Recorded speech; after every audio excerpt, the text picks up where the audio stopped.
Imagine this. The best pasta sauce you have ever tasted sits abandoned on a plate.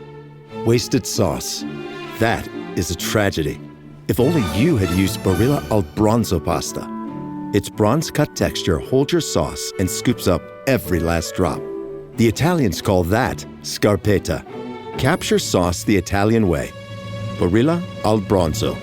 Click or tap the banner to find out more. The following is a Red Apple Podcast Network presentation. They say this is a big rich town. I just come from the poet's part. Bright light, city life, I gotta make it. Welcome to Dominic Carter's podcast. This is Dominic Carter's City Hall.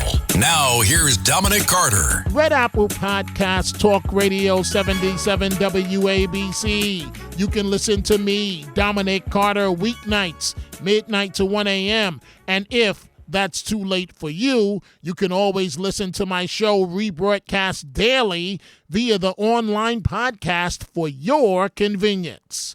With the COVID food stamp increase gone, Americans are being hard hit, but in particular, senior citizens are suffering. The cuts to seniors are devastating. This is my podcast. Let's go. I went into journalism to be a voice for the voiceless, to stand up for those who oftentimes can't stand up for themselves.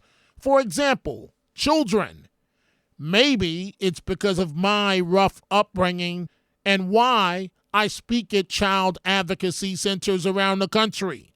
But this time, the focus is on senior citizens and the immediate crisis they are facing, food or medicine. During COVID, all Americans received an increase to their food stamp benefits, but that increase has been cut. The worst hit could be elderly Americans who receive the minimum monthly benefit. They could see their SNAP payments tumble from $281 to as little as $23 per month. I want you to listen to some of the heartbreaking calls I received. This is Loretta from Brooklyn. She is almost 80 years old. This is the first time I couldn't afford my prescriptions last month. They had 4 ready for me, and I could only take 2. Because of the cut in food stamps, you need your money for food when your stamps run out.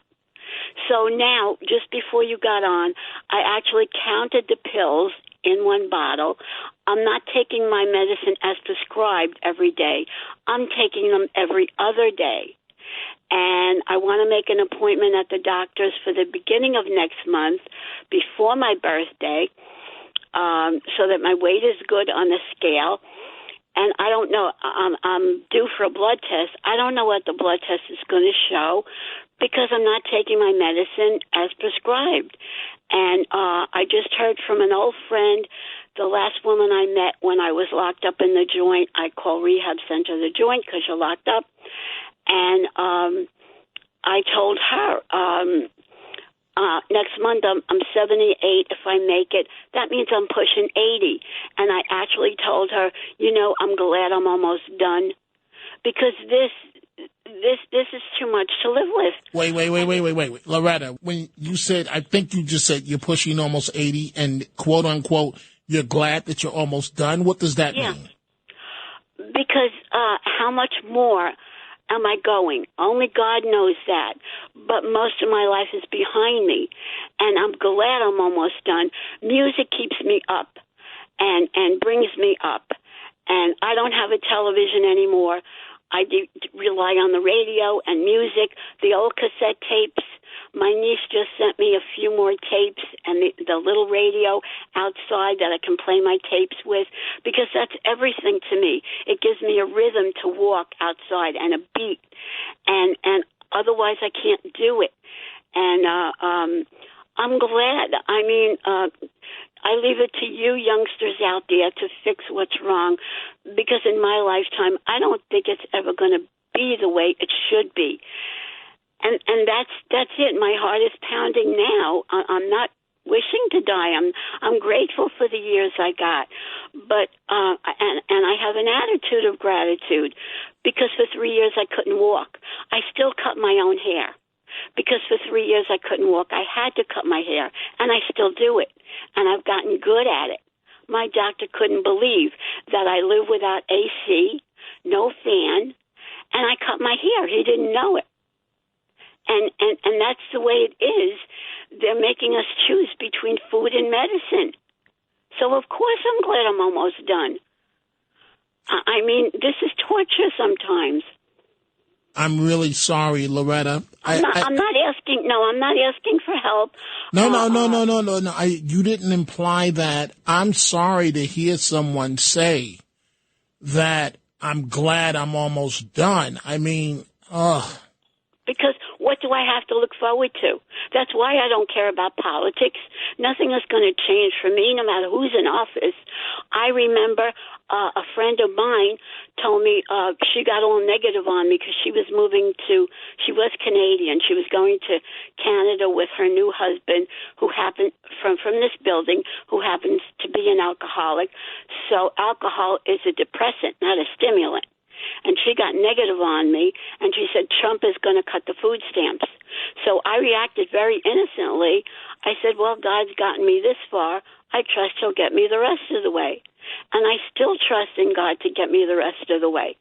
But I'm also glad I'm almost done. I mean, I've had it. How much can you take? And I'm not asking for help because I know what it is to live blind. I was almost blind, according to my eye surgeon. So I don't know what it is to live that way, but I know for 2 years out of the 3 that I couldn't walk, I couldn't see. I let my eyes go because I couldn't walk. I let my weight go. I got worse and worse. By the grace of God, I got to the right hospital, the right rehab, and everything kicked in. When you do your part, God does his part. I know it. Well, I have to step in, Loretta. I do want to say this. I want to continue chatting with you another night. I'm also going to ask our great WABC family if someone could find it within their heart to, Loretta, I want you to hold on, and I want you to give our team an email address or any way that I could reach out to you. And I have nothing. Okay, well then, if you could leave a telephone number, because I have to have a way to privately reach out to you. And if someone is willing to help and start a GoFundMe page for you as well, I will pass them your information, because what's not sitting right with me, Loretta, and it won't sit right with me until this problem is resolved for you. What's not sitting right with me, I understand the food, and that's horrible.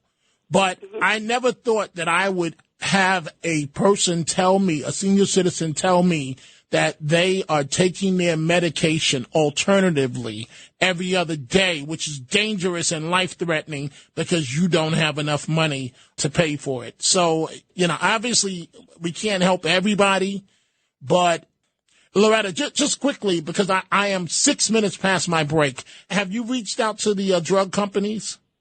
Yes, I was on the phone with Social Security, Medicare, Medicaid, and my prescription Part D plan.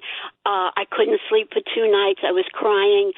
My prescriptions used to cost $1.35. Now they're up to $4.15. When it goes into quite a few prescriptions, you just can't afford it. And they don't have a program for senior citizens to help you?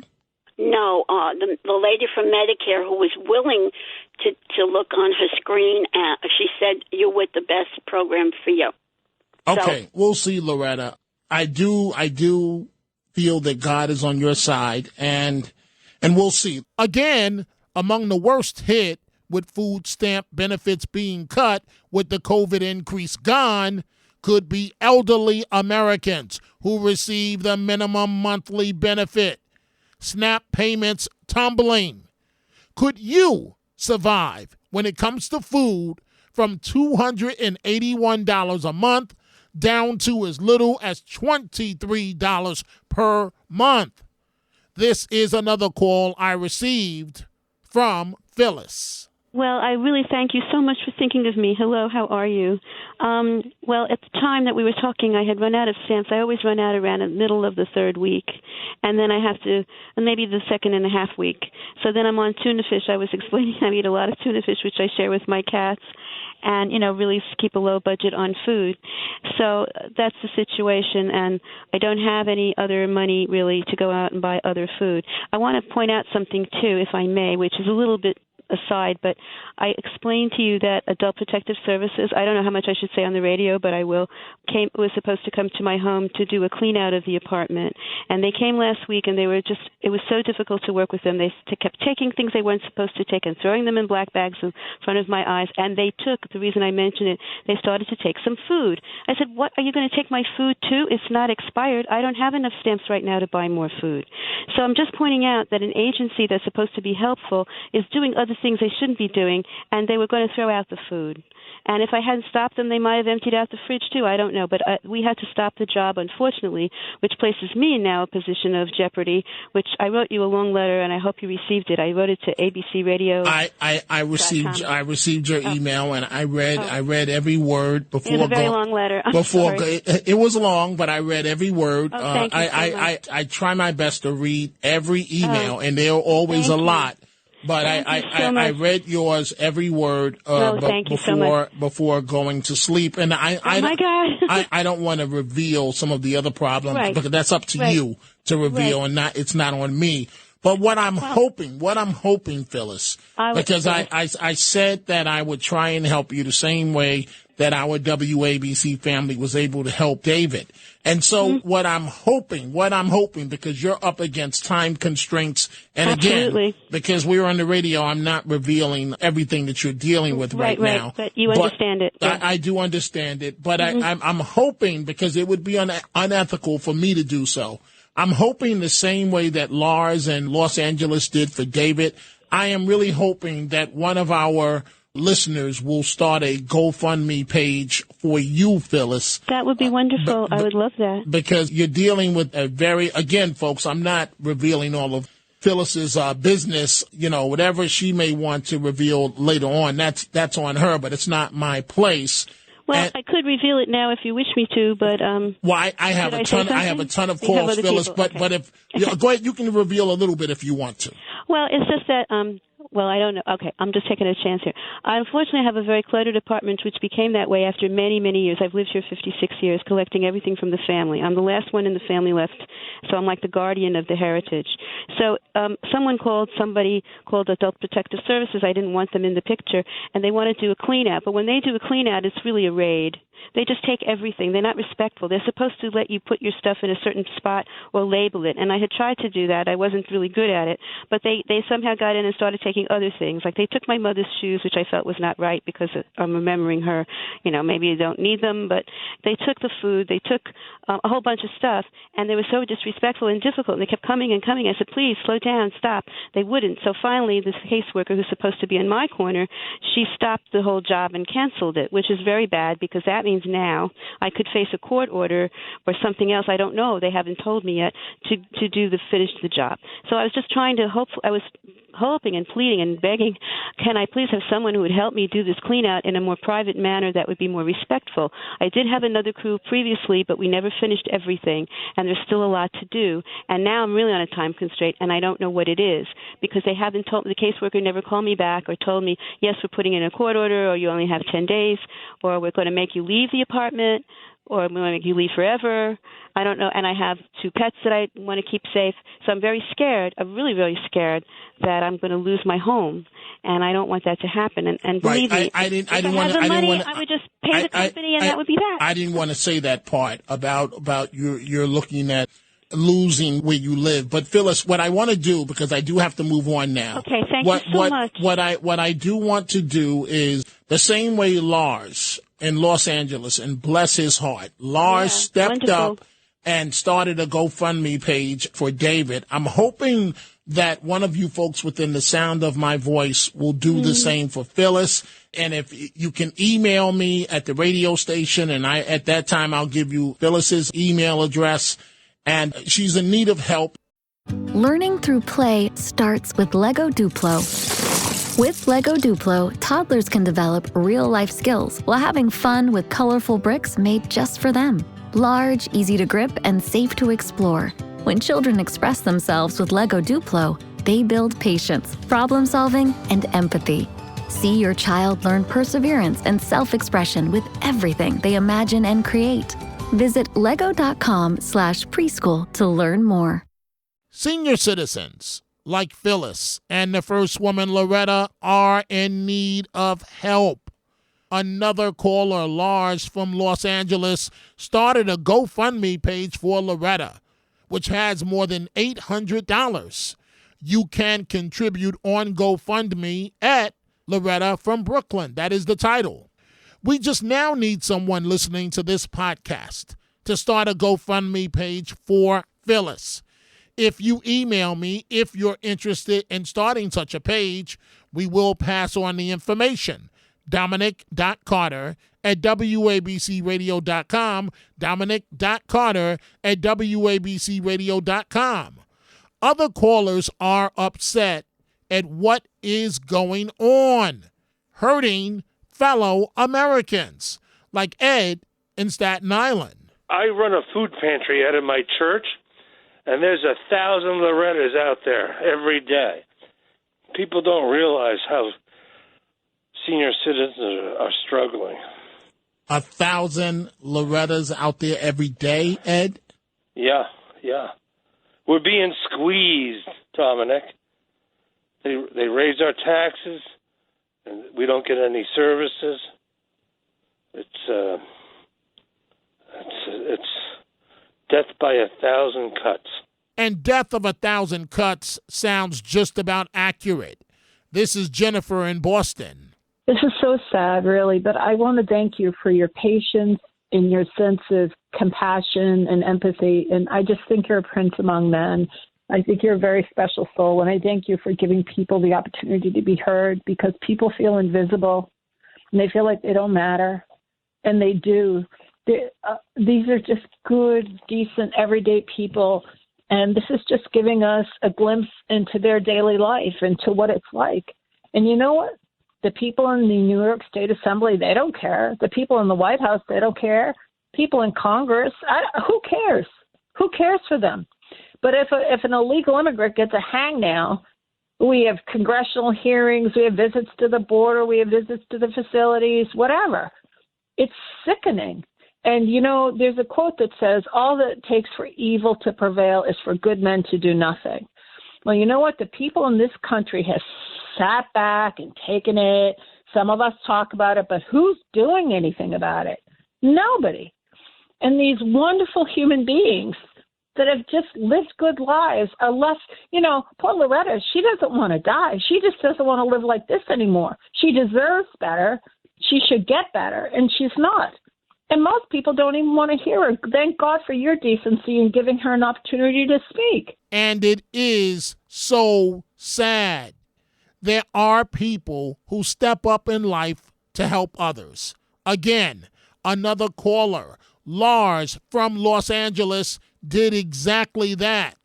First, he assisted another caller, David from the Bronx, with a GoFundMe page that raised $3,000. Now he's helping Loretta from Brooklyn. And this is Lars. I am so blessed. I'm in my early 60s. I have a comfortable police retirement. And when I hear these stories, it just breaks my heart. When I heard David's story, it broke my heart. That's why I got involved. So I'm here right now to let your listeners who were so generous with David, I'm going to ask them once again, let's help Loretta out.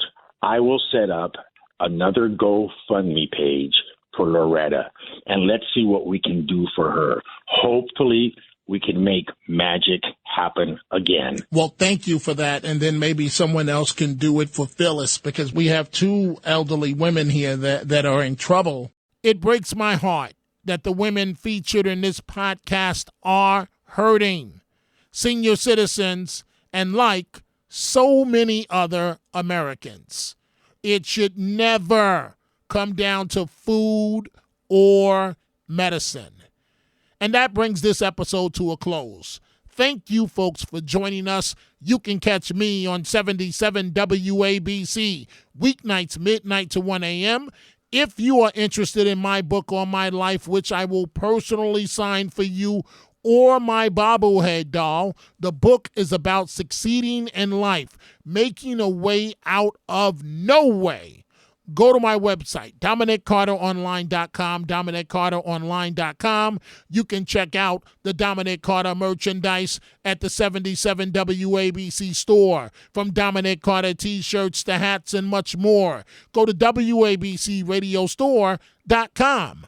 Dominic Carter, Red Apple Podcast, Talk Radio 77, WABC. Dominic Carter Socials on Twitter at Dominic TV and Facebook and Instagram. Dominic Carter TV. Email at dominic.carter@wabcradio.com. Until the next episode, be well. And as Dominic always says, stay positive. The glass is always half full, never half empty. Dominic Carter City Hall.